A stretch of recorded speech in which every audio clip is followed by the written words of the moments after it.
ब्रह्ममुरारिसुरार्चितलिङ्गं निर्मलभासितशोभितलिङ्गम्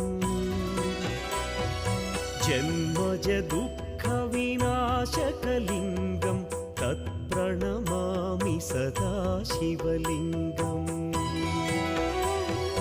देवमुनिप्रवरार्चितलिङ्गं कामदहन करुणाकरलिङ्गम्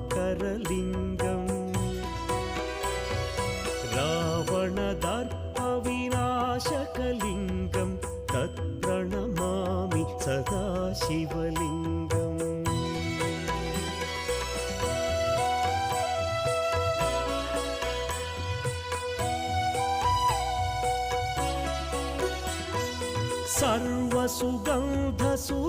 सर्वसुगन्धसुलेपितलिङ्गं बुद्धिविवर्धनकारणलिङ्गं सिद्धसुरासुरवन्दितलिङ्गं तत्प्रणमामि सदा शिवलिङ्गं कनकमहामणिभूषितलिङ्गं फणिपतिवेष्टितशोभितलिङ्गम्